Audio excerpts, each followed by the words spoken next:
Yesu asifiwe. Karibu katika ibada yetu ya siku ya leo. Hii ni siku ingine tena yenye Mungu ametuwezesha na akatubariki. Ni mimi mchungaji wako David Joya, na nimeokoka. Yesu ni Bwana. Sikiagi aibu nikisema hivyo, sababu kweli Yesu aliniokoa na akanibadilisha na nikawa kiumbe kipya. Huyu siye yule Joya wa zamani. Huyu ni Joya mwenye amezaliwa upya kupitia kwa damu ya Yesu Kristo. Joya wa zamani alikuwa amezaliwa kupitia kwa Adamu. Huyu sasa ni mwingine.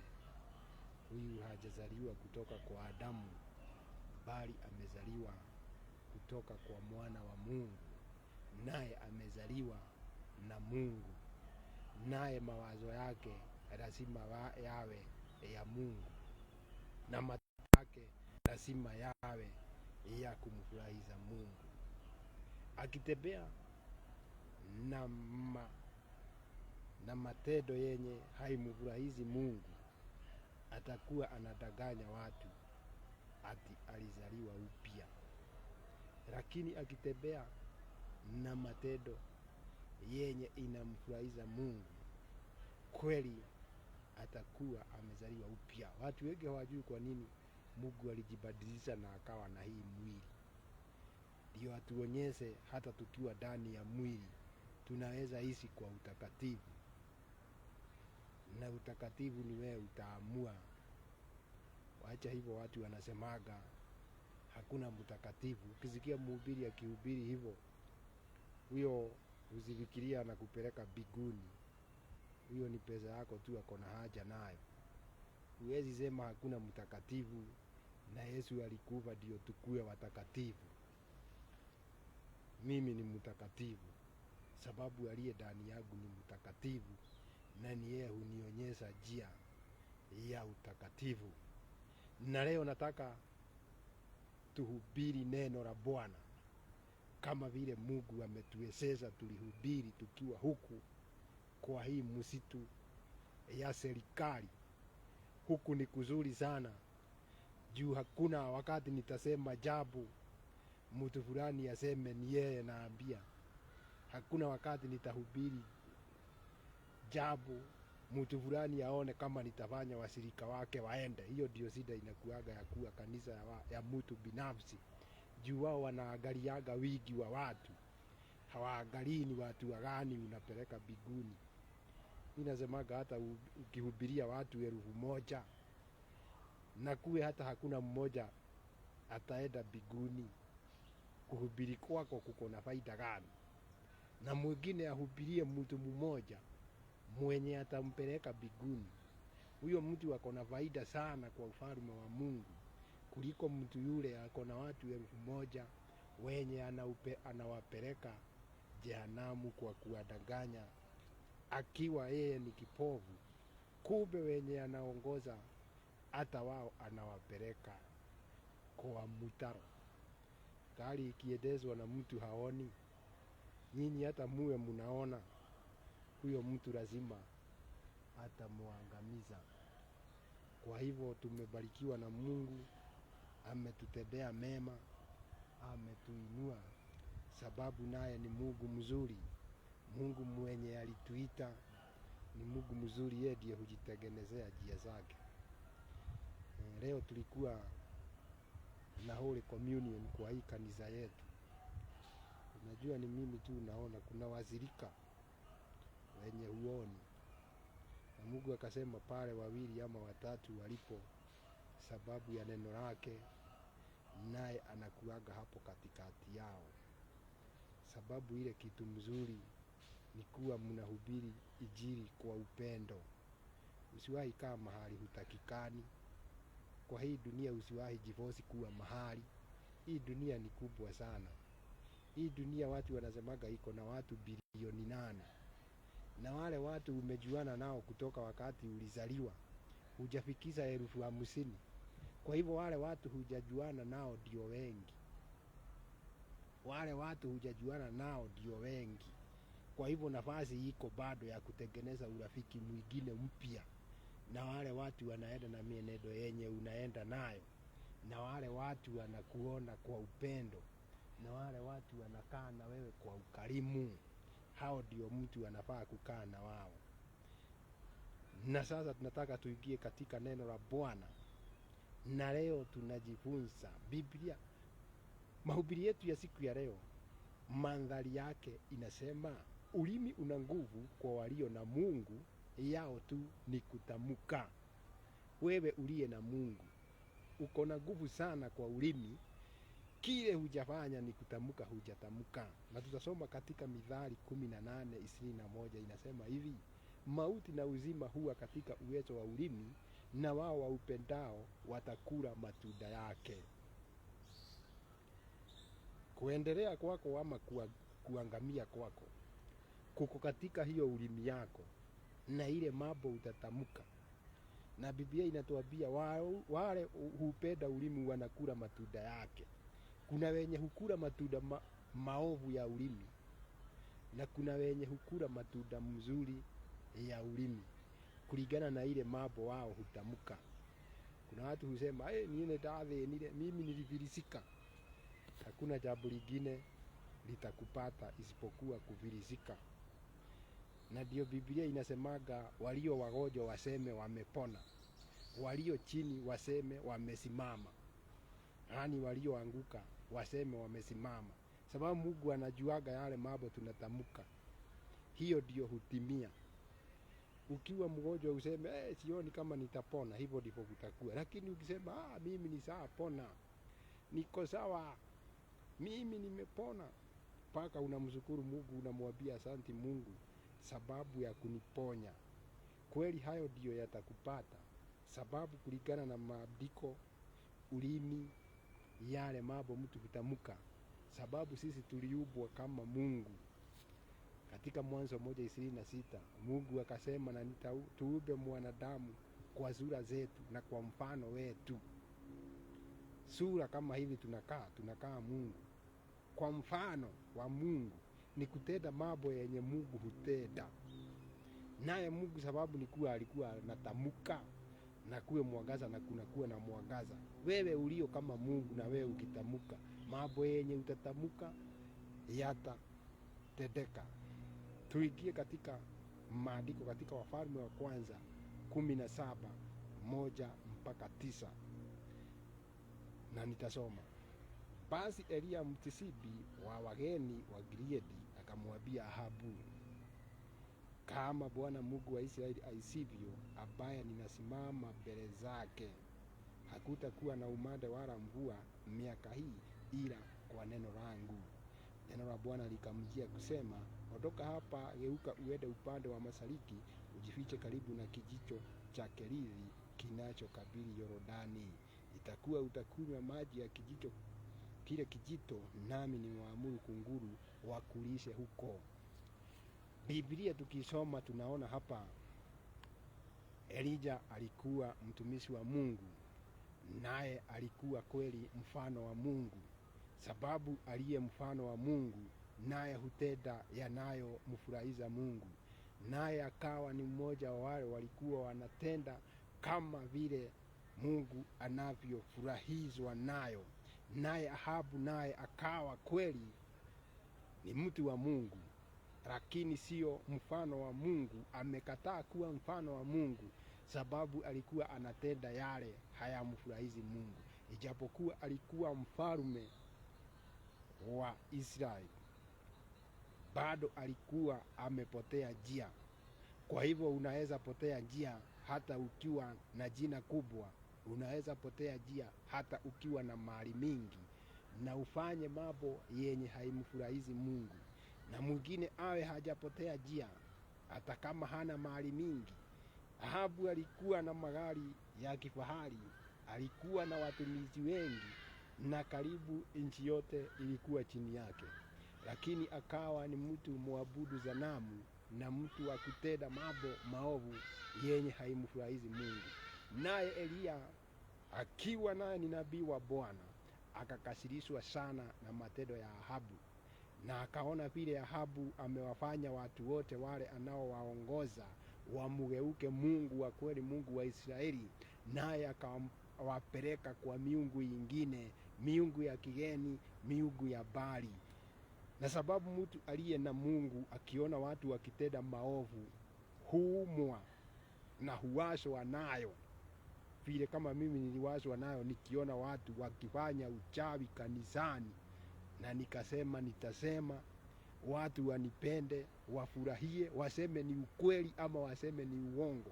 Naye Elija akaona vile Ahabu ametenda maovu, nayo nchi ya Israeli, sababu yeye ndiye kiongozi wao, wengi wamemfuata, naye akaumwa na akasema hakutakuwa na mvua kwa hii miaka yote mpaka ila hakutakuwa na mvua na umande wala mvua miaka hii ila kwa neno langu. Nataka uone mtu wa Mungu mwenye anayejua nguvu aliyo nayo kwa ulimi, akisema hakutakuwa na mvua kwa hii nchi yote kwa hii miaka ila kwa kinywa mpaka wakati mimi nitasema. Elija hakusema mpaka wakati Mungu atasema. Elija hakusema hakutakuwa na mvua mpaka wakati Mungu amesema, ama ni Mungu amesema hakutakuwa na mvua. Alisema ni mimi nimesema hakutakuwa na mvua kwa hii miaka ila kwa kinywa changu. Naye akawa akijua vile tumesema ulimi una nguvu kwa walio na Mungu, yao tu ni kutamuka. Naye akatamuka na akasema hakutakuwa na mvua, na aliposema hivyo ndio tunaona naye Mungu akamjia. Kwa hivyo Mungu akatimiza yale Elija amesema. Mstari wa 5, wa 4, mstari wa 3 inasema ondoka hapa. Huyo ni Mungu sasa. Mstari wa 2, neno la Bwana likamjia kusema. Wakati alisema hakutakuwa na mvua, naye Mungu, sababu Mungu hutimiza matakwa ya mioyo ya watu yake, he fulfills the desire of the heart of his servant. Naye Mungu sasa akaja akaongea, akamwambia kweli, nimesikia vile umesema na hakutakuwa na mvua, na sababu wewe ni mtumizi wangu, kukikosa kuwa na mvua kwa hii nchi yote kutakuwa na njaa. Sasa Mungu akaja kusaidia huyu mtumizi wake. Ni yeye tu amefanya kuzinyeze, lakini kukikosa kunyeza, dunia ikikosa chakula, yeye ni mwanadamu, hata yeye bado ataumia, wale watu wenye wamemgeuka Mungu wakiumia. Na hapo ndio Mungu akaja na njia ya kumtenga na wale watu waovu, kama vile alikuja na njia ya kutenga Abrahamu kutoka kwa watu, kwa nyumba ya baba yake, kwa nyumba ya watu wenye walikuwa wanaabudu sanamu na miungu ingine ya Bali. Naye Mungu akamwambia ondoka. Kwa hivyo ukiwa wewe ni mtu wa Mungu na uwe mahali uko, pengine kuna watu wenye hawaendi na mienendo yenye haimfurahizi Mungu, Mungu atatumia njia yeyote ile anaweza itumia na kuondoe katikati ya wale watu. Abrahamu akaondolewa katikati ya watu wa nyumba yake, sababu walikuwa waabudu sanamu. Naye Elija tunaona naye hapa akiondolewa katikati ya wana wa Israeli, sababu nao wamekuwa waovu, na kweli Mungu anakuja kuwaadhibu kwa njaa, na ndio na yeye asiadhibiwe pamoja na wao. Mungu akamwambia ondoka hapa, geuka uende upande wa mashariki, ujifiche karibu na kijito cha Kerithi kinachokabili Yordani. Itakuwa utakunywa maji ya kile kijito, nami nimewaamuru kunguru wakulishe huko. Basi akaenda akafanya kama alivyosema Bwana, kwa kuwa akaenda akakaa karibu na kijito cha Kerithi kinachokabili Yordani. Kunguru akamletea mkate na nyama asubuhi na mkate na nyama jioni, akanywa maji ya kile kijito. Ikawa baada ya siku kupita, kile kijito kikakatika, kwa sababu mvua haikunyesha katika nchi. Neno la Bwana likamjia kusema, ondoka uende Sarepta, ulio mji wa Sidoni, ukae huko. Tazama, nimemwagiza mwanamke mjane wa huko akulishe. naye Elija akamtii Mungu, naye akaondoka akaenda akajificha katika kile kijito. Sababu hapa mambo ilikuwa mawili: Ahabu angempata angemuua. Kwa hivyo anafichwa Ahabu na anafichwa Ja. Naye kunguru akaamrishwa na Mungu wawe wakimletea chakula asubuhi na chakula jioni. Nao walikuwa wanamletea mkate na nyama, naye akikula anakunywa maji ya kile kijito. Lakini sababu dunia lazima ingeenda tu kulingana na vile dunia huenda, maji huletwa na mvua, na sababu mvua imekosa, ile kijito ikakauka. Wangekuwa ni watu wengine wenye hawamjui vile Mungu wao hufanya kazi, wakati waliona ile kijito ikikauka, wangeanza kumnungunikia Mungu wakimwambia, ona, nataka uone Elija akiona ile kijito ikikauka mpaka ikabaki maji ya kikombe kimoja, labda mahali kulikuwa na kamawe, kukawa kuna tumaji tumepakia hapo tuchache, akakunywa hutu natu tukaisha. Wangekuwa ni watu wenye hawamjui vile Mungu wao hufanya kazi.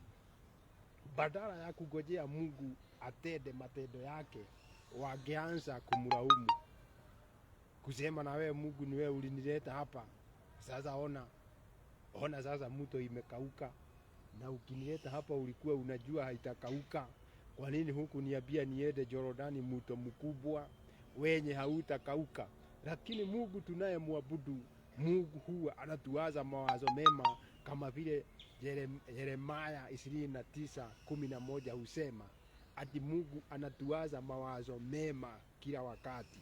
Hata wakati hii kijito ikikauka, Mungu alikuwa anajua kuna mto Yorodani mwenye hauwezi kauka, naye hakumtuma Elija huko, bali alimtuma kwa kijito. Ndio unasikia Biblia ya Kiswahili inayoita kijito. Kijito kuna tofauti ya wale walisoma Kiswahili wanajua kuna mto na kijito. Kijito ni kamuto kadogo, naye Mungu alijua, anajua anampeleka huko, na hiyo kijito itakuja kukauka, sababu Mungu hujua yote. Nayo ilikuwa ikauke, ndio Elija atolewe kwa hii gururi. Tunajua tunasemaga gururi tu another, lakini hatujui gururi ikikuja lazima ile ya kwanza iondoke. Huyu ni mtu amefichwa Ja katika kijito na akawa anapewa chakula na kunguru. Lakini sasa Mungu anataka kumuinua kiwango. Sasa hata kuwa analetewa chakula na ndege wa angani, hata kuwa analala nje. Mungu anataka sasa kumpeleka mahali atakuwa anakula chakula yenye imepikwa na mwanadamu, na awe analala ndani ya nyumba. Mungu anamuinua, lakini njia yenye anataka kupitia, anataka kuondoa hii neema ya kwanza, alete neema ingine yenye iko juu, na ndio kijito kikakauka. Na ndio maana hakumwambia akajifiche Yorodani, sababu alikuwa anataka amutoe kwa kiwango hii amupeleke kwa kiwango ingine ya juu. Na mtu wa Mungu, kuna mambo unaweza pitia, labda uone kama Mungu amekuacha. Mungu hajawahi acha mtu wake. Labda uone kama Mungu amekusahau.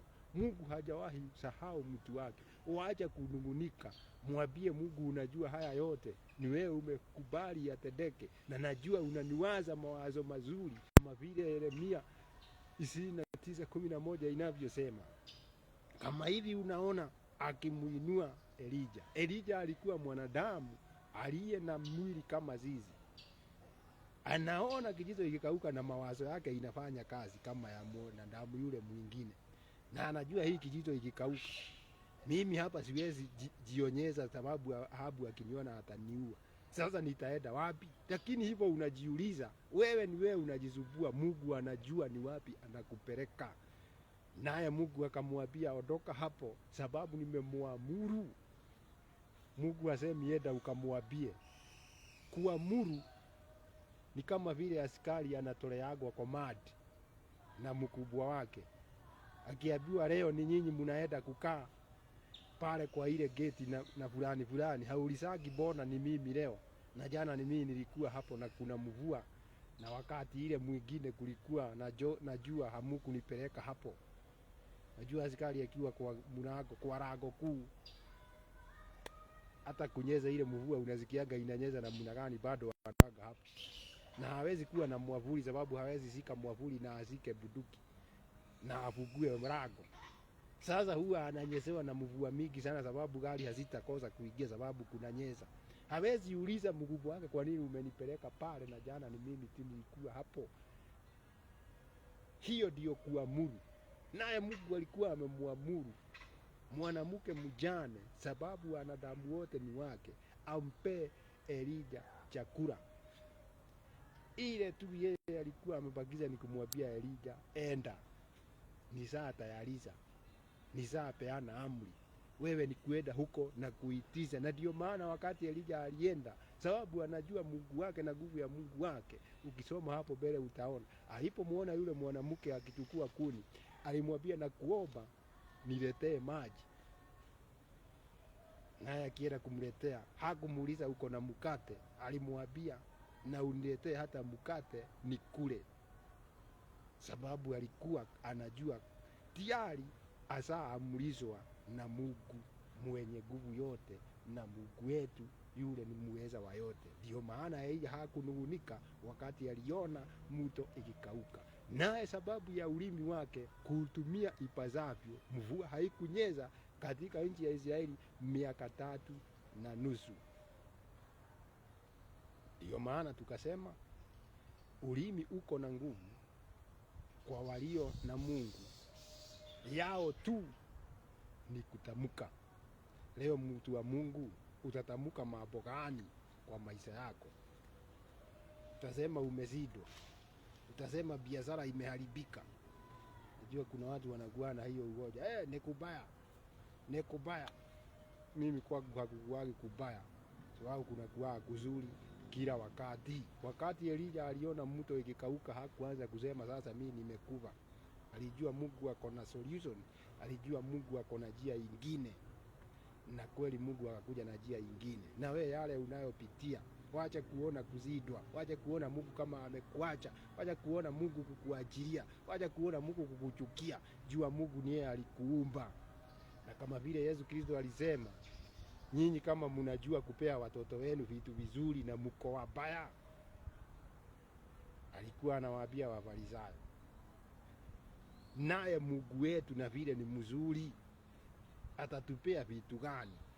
Vitu vizuri kama watu wabaya hupea.